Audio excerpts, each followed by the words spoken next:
There are 5 videos that have been incredibly important to the agents we serve in this post-NAR settlement world, and I'm going to share those with you today. What has been really clear to me, although us as real estate agents, we've been bombarded about the settlement and the impending changes for months now, right? So we have a decent handle on it. Of course, it also depends on who you're being trained by, what brokerage services are being provided to you. But by and large, what I've seen when I'm talking to the public is they don't know. They simply don't know what's going on. I've heard everything, and these are real world conversations, everything from, oh, I hear I don't have to pay a real estate agent any commission anymore, to I haven't heard anything about it whatsoever. So what I'm saying to you is this is your opportunity to educate your consumer. It always sometimes seems a little strange, at least to me. We're always kind of in our own bubble, right? Because we're constantly being educated by our own industry and we're consuming the content that's important to us so that we can serve our consumer. But what you sometimes miss out is that although that is for us, it doesn't mean that everyone in the public is getting the same kind of information or even interested in finding out what that information is. And this is a wonderful opportunity because it's a great excuse, if you will, to dive back into your database and reach back out to your customers that maybe you've served in the past, or some of those leads that you never really followed up properly, and we're all guilty of that, to be able to have a discussion about what's going on right now, what are the impacts of the NAR settlement, and more importantly, how does it affect their journey if they're a buyer or a seller. What I love about this opportunity is not just the fact that it gives us a chance to educate our consumers about what's going on with the NAR settlement and how it impacts them, whether they're on a buying or selling journey. The important part that I see is that it's an opportunity for you to create a library that you can send out to the masses. So if you create a library of content to answer the most asked questions about what's going on right now, even if they have no clue, it's just a great introduction to tap them on the shoulder, say hello, reconnect, and be able to send them something of value. And the 5 videos that I'm going to share with you today do just that. It demonstrates that you are on top of it, that you're a professional, that you're current in your use of video technology, of course, and that you're delivering a message that matters to them, and that you know what's going on in the industry and how it potentially could impact their buying or selling journey. So once you have these 5 videos, you're going to find yourself in a great position where you can easily send these out via your email newsletter if you've got one on a regular basis, or just an email blast that you send out to, hopefully you have a nice segmented database where you can send them out to your buyers, your sellers, past customers, etc. But then you have got these that you can then send out via text, social media DMs. These are 3 really powerful ways to get this message across, to remind them of who you are and what you do, right? Because we're always looking for those opportunities to connect with our database, with our clients, the ones that we've served currently and the ones that we haven't served in a while, to let them know, hey, we're still here, right? And that's obviously a very trending topic or a very important marketing effort that you should be doing right now because of the slower market. Although things are starting to change a little bit, I see it, and even here in our Florida market, the importance is that you are top of mind when they're ready to make a buying or selling decision. So because this video set became very popular, we decided to give it a name. We called it the Pocket5. And the reason we came up with the Pocket5 is because it really should be a set of videos that literally live in your pocket, on your phone, that you can easily send quickly to via email, via text, via social media DM, to anyone you may be engaging. You should really have these at the ready as quickly as you're able to pull out your business card. You should be able to capture their email address, their phone number, and this is a great way to follow up and say thank you for our chat or whatever it may have been, whatever the context of the conversation or the relationship is. Immediately you're getting right back in touch with them and you're following up on some topical information that can really serve them. So the first video in the Pocket5 series is understanding the NAR settlement and its impact, right? This is really ground level stuff. This is where you are going to shine as someone who knows what's going on and how it intimately affects their buying or selling journey. And so this is where you're going to explain what is actually going on with the settlement. What is the settlement, even if they don't even know what it is, right? Start from the ground and say, we've had this NAR settlement where we've had to make some changes in terms of the way we do business, how we interact with our consumers, with the buying and selling public. And I'm going to show you what it is, what it actually means to you. So here in Florida, and I know by and large for most of the states in the country, it's a similar process. Although I will acknowledge that in many states in our country, I think the number was 13 or 14 states in our country, the buyer agreement was always in place, and it was standard. It was how they've done business. But for some of us, including Florida, a lot of us were not using it, although it was available to us to have that buyer arrangement done. And for many of you, it was just the way you operated, it's the way you've done business. There are still quite a few, and I was guilty as well, because I would just create relationships with somebody, and because I was able to have a strong rapport building with them, that it really was never a problem.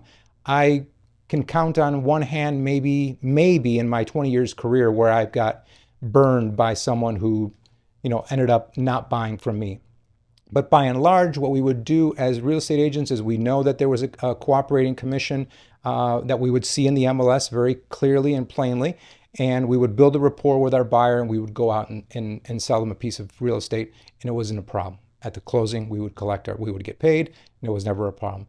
Well, now, obviously, that can no longer happen. We must all have our written agreements in place with our buyers before we even doing anything that remotely looks like doing or practicing real estate. I'll leave it in the description, actually, links to 2 videos that I came across these are specifically to Florida, but of course, a lot of these things are going to apply, but certainly double check with your local MLS, your local board, to make sure that this process is applicable to where you do business.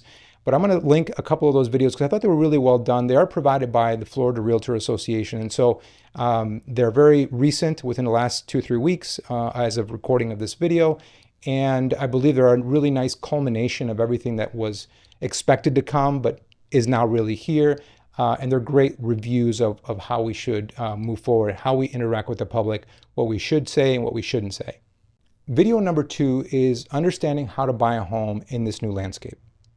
In this video, you're going to talk about how the changes with the NAR settlement are going to affect the way you do business. Again, what are those forms that are particularly applicable? Go over those forms. Here in Florida, we have 3 different forms that all meet the requirement of the settlement.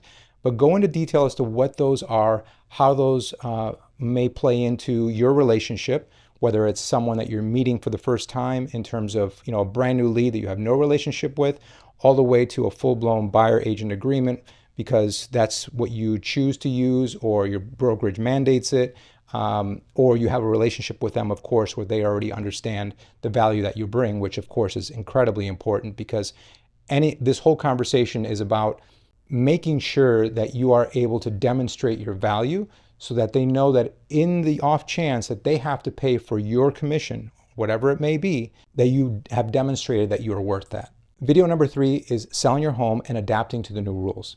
So this one's incredibly important, of course, because it's the flip side, right? Working with buyers is video number 2, working with sellers is video number 3. What does it look like now to take on a new listing? What kind of conversation should you be having with that prospective seller? And now it becomes, how do we structure the commission compensation to a buyer's agent? What are the strategies that we want to apply in terms of still attracting the greatest amount of buyers to your home? Because at the end of the day, we still want our client's home to stand out, and we don't want to minimize any attention. We want to maximize the attention, of course, to the buying public. So how do we do that? How are we going to market it? What are we going to offer? And how are we going to handle inquiries from buyer's agents that inquire about your property and your ability to pay a commission? Now let's put the spotlight back on you. Video number 4 is how to select the right agent in a changing market. This is your opportunity to now shine. This is your billboard moment. This is the chance to tell them why you're the best equipped agent to handle their purchase or their sale of their home. Talk about how you prepared yourself to do business in this post-NAR settlement world. Talk about your experience. How many years have you been in real estate? How many transactions have you done? Whatever it is, whatever metrics you want to share, this is your opportunity to be incredibly personable. This should be you on camera and explaining to them why you're the best equipped person. And just doing this, what I love about this video is just doing this, and obviously the whole sequence of the Pocket5 is just doing this sets you apart so much from everyone else. I'm consistently, as I speak to agents and as I work with them, and I'm on forums and I'm watching the posts, there's still this idea that, talking about your one listing or blasting your business card on some social media platform is the way to garner interest and trust and build your brand. And I just don't see that being very effective. Do you? So that's why I say create this video, have this in your pocket, ready to send out when there's any kind of question about who you are, what you stand for, your commitment to serve the client to the best of your ability, and of course all the accolades that you want to put on in that video as well to demonstrate that you are without a doubt the right person they should be using. And video number 5 is what's next. So this is market trends and predictions. And this one, it can potentially be the one that gets maybe changed a little bit more often, right? Because market is changing, and actually right now as I'm recording this video, we're starting to see that shift, right? We've been struggling, especially here in Florida, to have enough inventory for our buying customers. But now the days on market are starting to get a little bit longer. We're not at a point there where we're at a balanced market quite yet, but certainly the tide is starting to shift. And so it's important to then, depending on who your client is, whether they're a buyer or a seller, to be able to speak on both sides in terms of, if they are a buyer, what does that market look like? If they are a seller, what does your local market look like? What are the challenges? How should they be prepared? What do they need to bring to the table? Pre-approvals, improving their home before we get it listed, all of these things that we know are important to get them the very best result from when they're buying or selling. Because as we all know, the more informed they are, the better decision they're going to make. That empowers them, that makes them feel better, and that's going to generate more interest in what you offer. So that's it. We've seen a lot of success with this Pocket5, and I encourage you to build your own. In the meantime, if you have any questions or if you want the guide, because we actually built out a Pocket5 outline guide. If you're interested in that guide, please comment below. Just use the word Pocket5 and we'll make sure to get that to you. This is definitely a big change for a lot of us. Again, like I mentioned before, not everyone, but for a lot of us, it's a big change. And I encourage change because it's an opportunity to resharpen our skills, recommit to our profession, and make ourselves stand out in what can sometimes be a crowded market. You want to be the best, do the best. And if you want to learn more about the strategies that we use, make sure to subscribe and hit that bell so you're notified as the new videos that come out. And in the meantime, I wish you all a wonderful day.